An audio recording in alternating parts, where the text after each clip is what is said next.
तो हम लोगों ने अलग अलग जो क्वांटिटीज़ होती हैं उनमें अनसर्टेनिटीज़ कितनी है किसी गिवन स्टेट में, उसकी चर्चा की थी।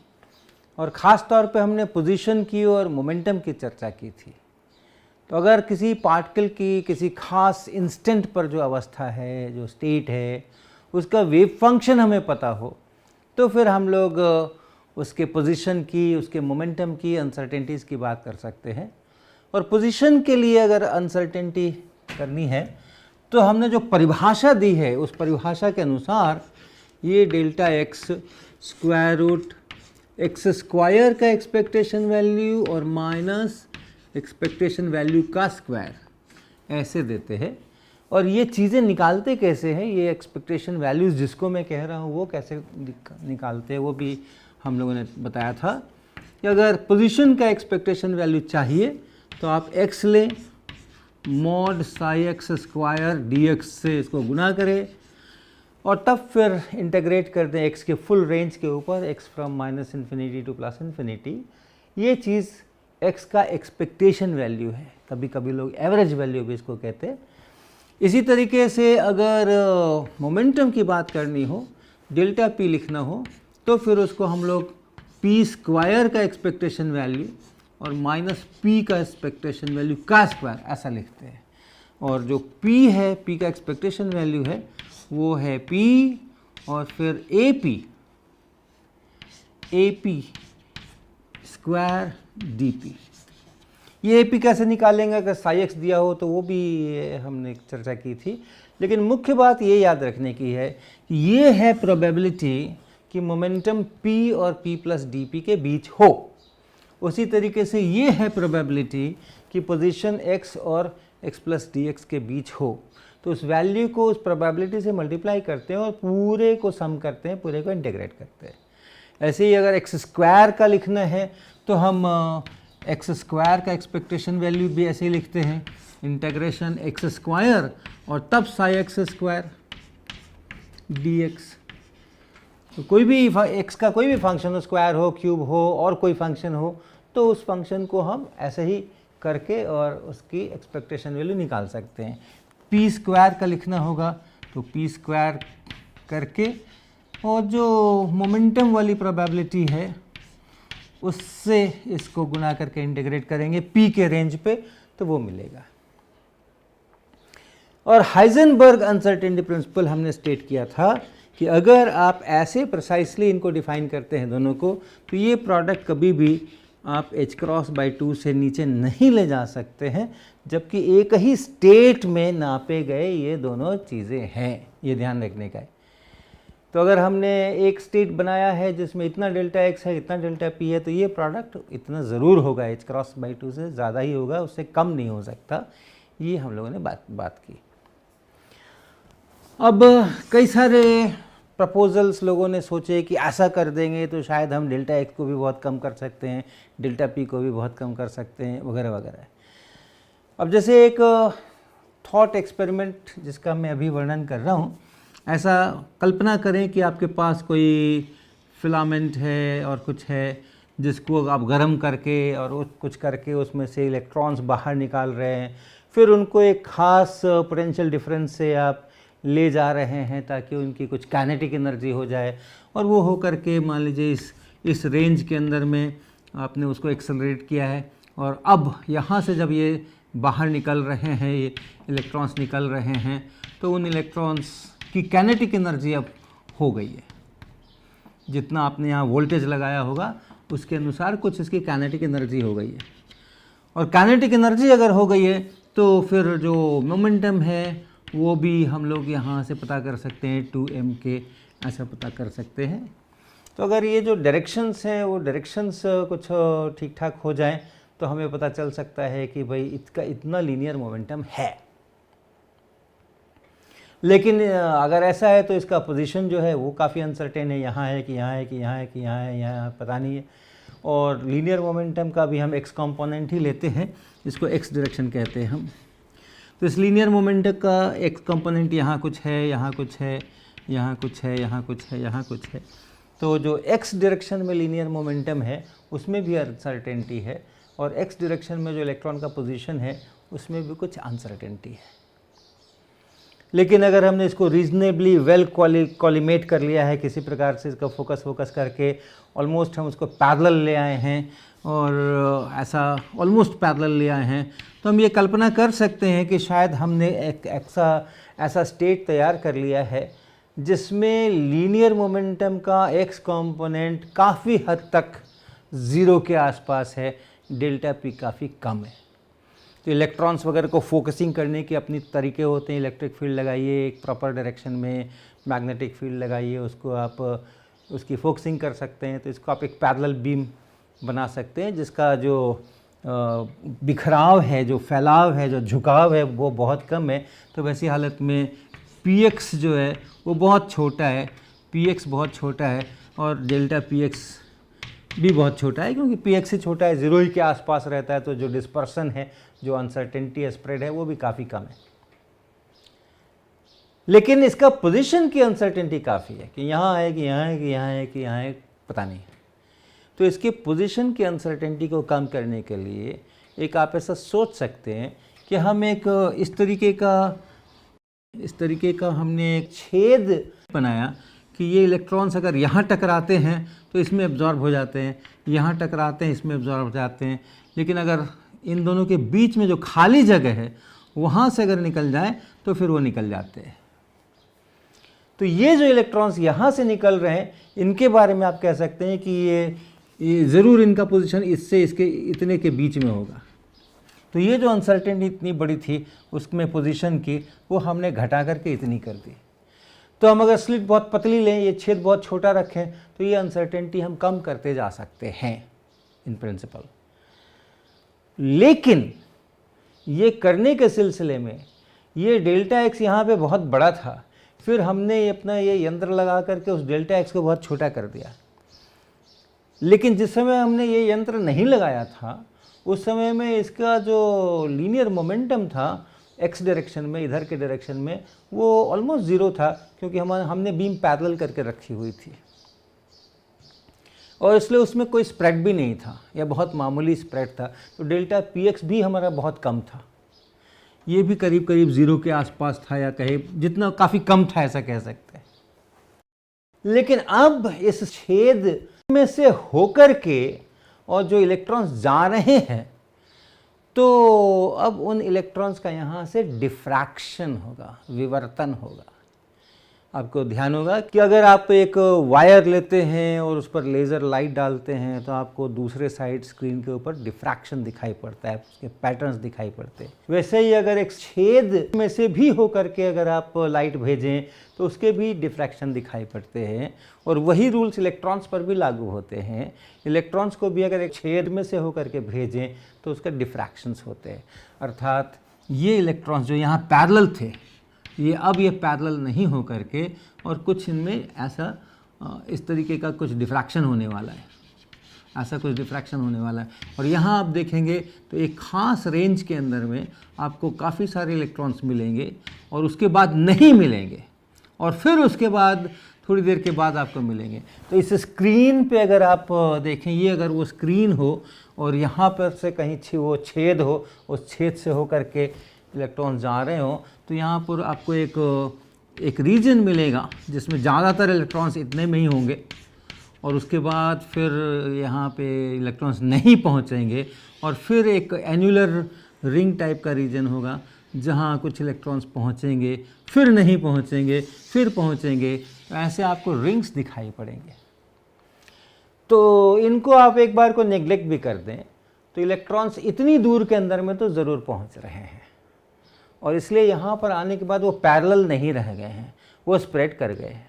और ये जो है ये कितनी दूर में ये स्प्रेड होना है, ये पहला ही केवल बीच वाला ही लें तो ये जो एंगल है, ये जो एंगल बना है इस ओरिजिनल डायरेक्शन से, जो ये एंगल बना है थीटा कह लें इसको, ये थीटा यहाँ, इस थीटा के लिए एक अच्छा सा सूत्र है कि जो इसका ये आप इसमें से डेल्टा थीटा या थीटा कह लें, यहाँ पर हमने थीटा ही कहा है, तो उसका जो साइन थीटा है वो कुछ 1.22 लैम्डा बाई बी है। ऑप्टिक्स का ये बहुत वेल नोन रिजल्ट है कि अगर आपने कोई सर्कुलर होल लिया है, एक सर्कुलर होल बनाया है और उसमें से होकर के अगर आप लाइट भेज रहे हैं और दूसरे साइड में आपको लाइट मिलती है, वो इतनी दूर के अंदर में ये ब्राइट है, यानी यहाँ लाइट पहुँच रही है, फिर लाइट नहीं पहुँच रही है, फिर फेंट लाइट यहाँ वहाँ थोड़ी बहुत पहुँच रही है, ऐसा। तो ये जो एंगल है, जिस एंगल पर जा कर के और वो ज़ीरो हो जाता है इंटेंसिटी, ये एंगल, इस एंगल के लिए ये सूत्र इस प्रकार का है। तो अगर हम इस b को छोटा करें, यानी इसको अगर हम छोटा करें, इस छेद के डायमीटर को अगर हम छोटा करें, b को अगर हम छोटा करें, तो ये थीटा बढ़ता है, यानी ये थीटा जो अभी इतना दिख रहा है वो और बढ़ जाएगा, और b को अगर हम बड़ा करेंगे तो ये थीटा छोटा हो जाएगा। तो ऑप्टिक्स का ये बहुत वेल नोन रिजल्ट है जो कि इलेक्ट्रॉन्स के लिए भी काफ़ी हद तक लागू होता है। इलेक्ट्रॉन्स का जो वेवलेंथ है उसके मोमेंटम के अनुसार वो आपको यहाँ पर करना होगा, तो इस तरह का। तो हम ऑप्टिक्स का ये रिज़ल्ट आपको अभी दिखाना चाहते हैं कि छोटा b करने से, इस होल का डायमीटर छोटा करने से ये पैटर्न बड़ा होता है, और जो पैरेलल लाइट है वो पैरेलल लाइट भी फैल जाती है। पहले से भी अगर फैल रही हो तो भी यहाँ पर उसका एक दूसरा बिखराव आता है। और इस होल के रेडियस को छोटा या बड़ा करने से क्या फ़र्क पड़ता है इस एंगल के ऊपर, ये हम आपको एक लाइव करके दिखाना चाहते हैं। तो हम लोग उस ऑपरेटर्स की तरफ चलते हैं। तो ये हमारे हाथ में एक कागज़ का टुकड़ा है, मोटे कागज़ का टुकड़ा है, और आप इसको ध्यान से देखिए। इस कागज़ के टुकड़े में हमने 2 छेद किए हुए हैं। तो आप अगर देखेंगे तो यहाँ पे आपको एक छेद नज़र आएगा और एक छेद आपको यहाँ भी नज़र आएगा। तो ये 2 छेद हैं, और ये छोटा छेद है, इसका रेडियस कम है और इसका रेडियस ज़्यादा है, इसकी अपेक्षा ये बड़ा छेद है। और हम बारी बारी से इन छेदों में से होके उस लेज़र लाइट को निकालेंगे, और इस साइड में इस छेद से निकलने के बाद वो लेज़र दीवार पर क्या करती है, कैसा पैटर्न बनाती है, वो आप देखेंगे। तो इसको अब हम यहाँ पर सेट करने जा रहे हैं ताकि उस छेद में से होकर के लाइट निकल सके। तो अभी ये जो बड़ा वाला छेद है, इस बड़े वाले छेद से होकर के लाइट बाहर निकल रही है, और उस लाइट को हम लोग देखेंगे कि ये कहाँ जा रही है और कैसा पैटर्न बना रही है। ये लाइट आपको यहाँ दिख रही होगी, लेकिन इसको दूर हम दीवार के ऊपर ले जा रहे हैं जहाँ पर कि इसका एक पैटर्न दिखेगा, और वो आप देखिए कैसा दिख रहा है। यहाँ पे आप देखो ये पैटर्न बन रहा है। ये है वो सेंट्रल डिस्क जहाँ पर बहुत सारी लाइट आ रही है, और उसके बाद आपको उसके बगल में एक काली रिंग दिखाई पड़ रही होगी जहाँ लाइट बिल्कुल नहीं पहुँच रही है, और फिर आपको फेंट रिंग दिखाई पड़ रही है जहाँ लाइट थोड़ी सी पहुँच रही है, और दूसरी तीसरी भी फेंट रिंग्स हैं, लेकिन मोस्टली लाइट जो है सो इतनी दूर के अंदर में पड़ रही है। तो आप देखो कि जो पैरेलल बीम वहाँ से आ रही थी वो थोड़ा फैल गई है, और कितना फैल गई है, तो यहाँ पे उसका डिस्क इतना बड़ा हो गया है। ये बड़ा वाला छेद था, ध्यान रखिएगा इस बात का। और अब हम फिर से वापस वहाँ सेटअप पे जा रहे हैं, और छोटे वाले छेद में से हम इसी लाइट को पास कराएंगे। आप अपने दिमाग में थोड़ा बना के रखिए कि ये कितना, इसका रेडियस या डायमीटर कितना है, और अगली बार जब बनेगा तो आप कंपेयर कीजिएगा कि ये डायमीटर बढ़ गया या घट गया। तो अब देखिए ये छोटे छेद से होकर के उसी लाइट को हमने पास कराया है, और इस डिस्क को देखिए, पहले जो आपने डिस्क देखी थी उसकी तुलना में ये डिस्क अच्छी खासी बड़ी हो गई है। तो जितना छोटा छेद होता है उतना ये जो एंगल बनता है, मैक्सिमम एंगल जो लाइट डेविएट कर रही है, अभी सीधी नहीं आकर के कुछ यहाँ तक पहुँच रही है, कुछ यहाँ तक पहुँच रही है, इतनी दूर में पहुँच रही है, तो ये एंगल बड़ा हो जाता है अगर हमारा छेद छोटा हो, और ये छोटा हो जाता है एंगल अगर हमारा छेद जो है वो बड़ा हो। ये चीज़ आप देखें, ध्यान में रखें इसको। ये आपने हमारे एक्सपेरिमेंट्स में देखा कि ये छेद का डायमीटर अगर मैं छोटा करता हूँ तो ये डिस्क का डायमीटर है, यहाँ दीवार पे जो डिस्क बन रहा है वो डायमीटर बड़ा हो जाता है, उसका रेडियस बड़ा हो जाता है। छोटा छेद तो बड़ा डायमीटर, बड़ा छेद तो छोटा डायमीटर, ये अभी आपने देखा। तो वो एक्चुअल रिलेशन जो है वो इस प्रकार का है। इलेक्ट्रॉन्स के लिए भी बाय एंड लार्ज यही परिस्थिति है, और इसलिए अगर हम ये px को देखें तो यहाँ पे px ऑलमोस्ट ज़ीरो थे सभी जगह, तो हमने कहा कि px ज़ीरो है, डेल्टा px भी लगभग ज़ीरो है। लेकिन यहाँ पर अगर देखते हैं यहाँ पर तो px आ गया है, ठीक ठाक px आ गया है, और इसलिए px की जो अनसर्टेनिटी है वो कितनी है, मैक्सिमम इस साइड में देखें तो ये अगर p इसका मैग्नीट्यूड है तो p साइन थीटा ये x कंपोनेंट यहाँ आ गया है, और ये बीच वाले जो हैं यहाँ जो पहुँच रहा है इलेक्ट्रॉन, यहाँ जो पहुँच रहा है, यहाँ जो पहुँच रहा है, तो इनके लिए भी वो इस तरह का p साइन थीटा करस्पॉन्डिंग आप बनाएंगे। तो जो मैक्सिमम थीटा जो यहाँ से मिल रहा है p साइन थीटा इस साइड और p साइन थीटा इस साइड, तो एक 2p साइन थीटा टाइप की उसकी अनसर्टेनिटी बन रही है।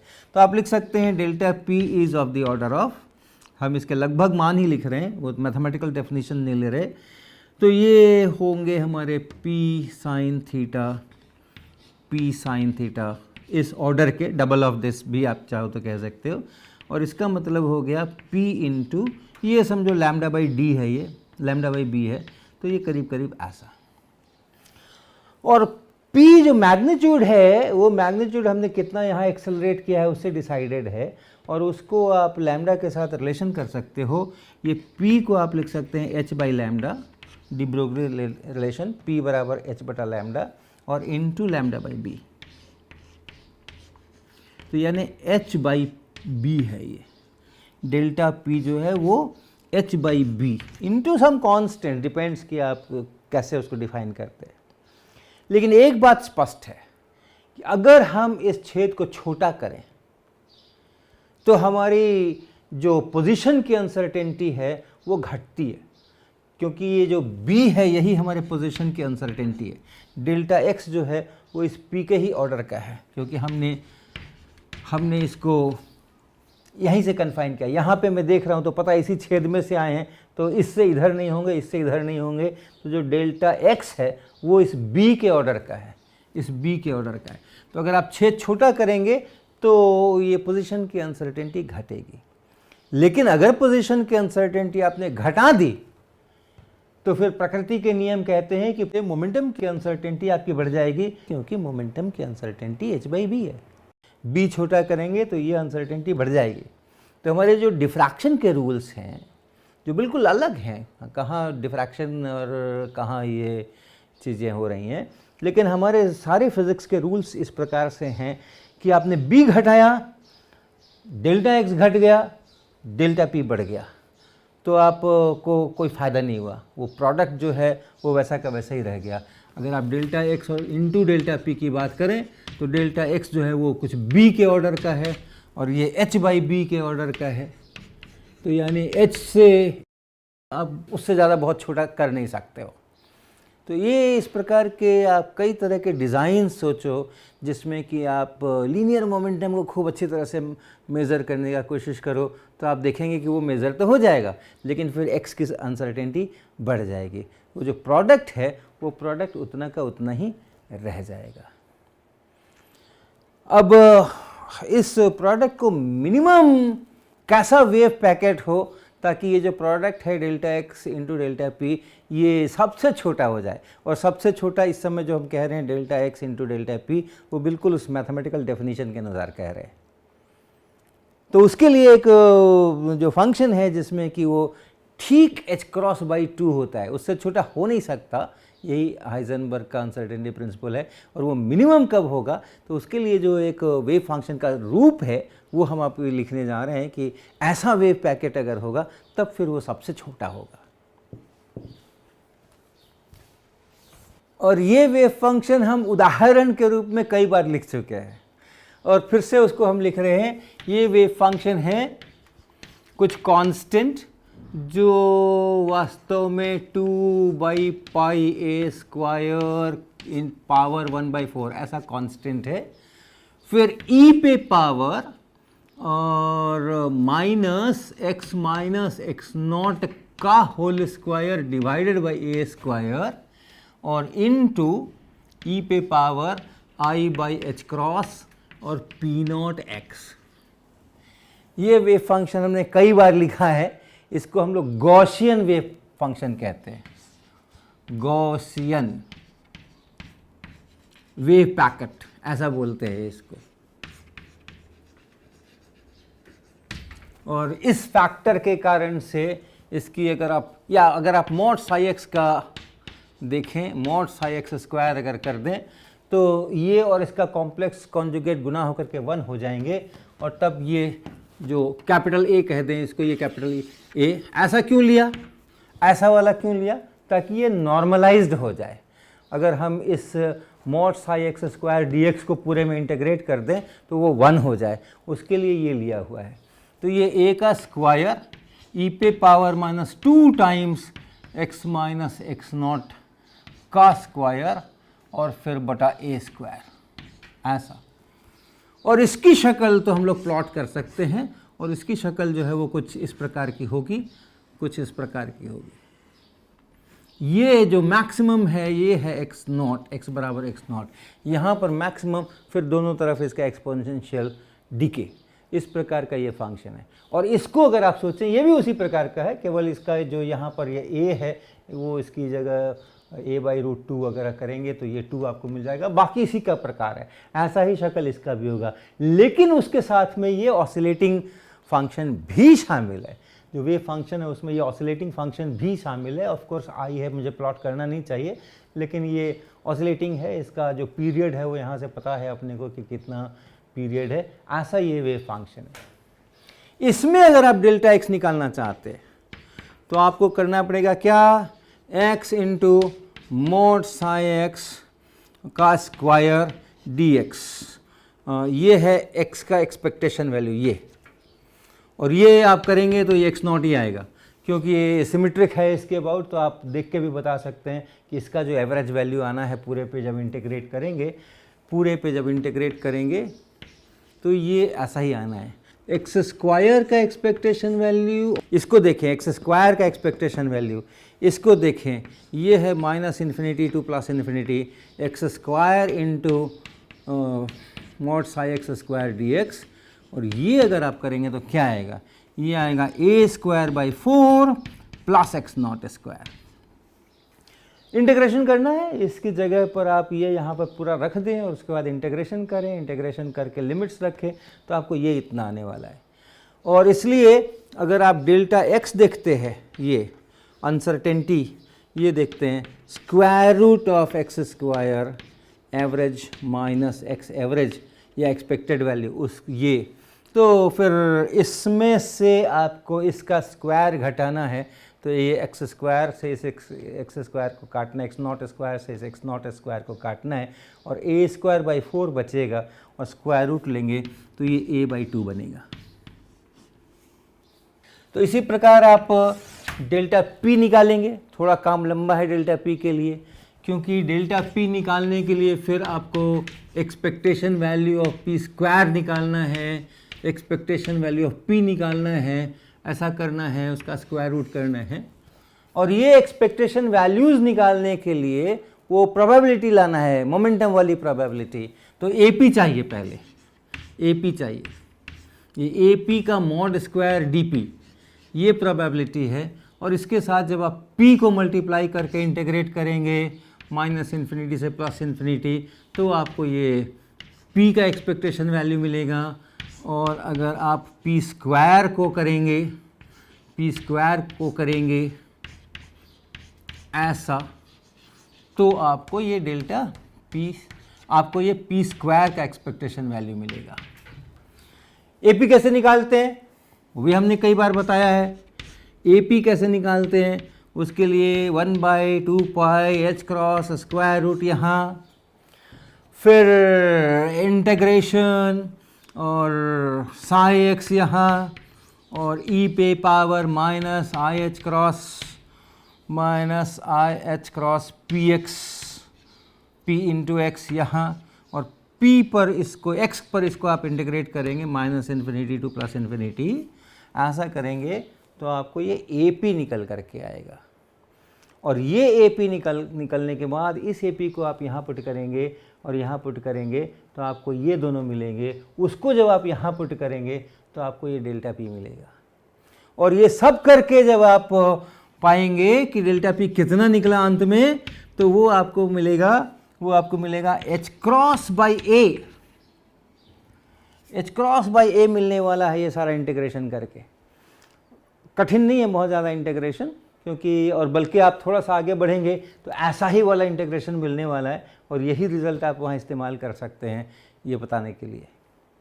और इसलिए इसमें अगर delta x into delta P x करना है, डेल्टा पी करना है, delta x into delta P,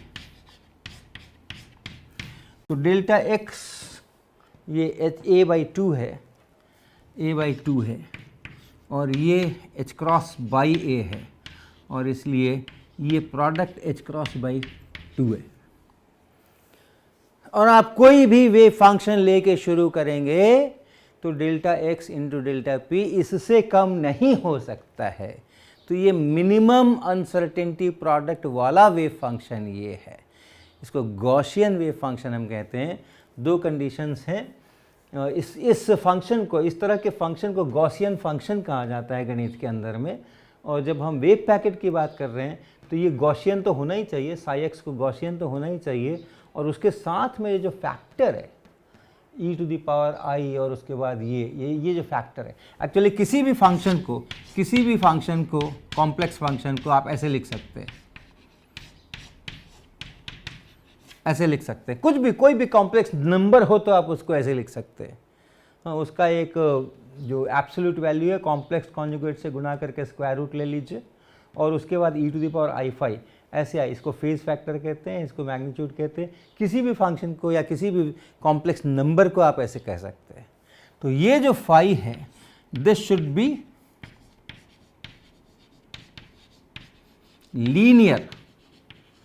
linear इन एक्स, ये एक कंडीशन है। और दूसरा कंडीशन है कि ये जो है this should be A Gaussian function.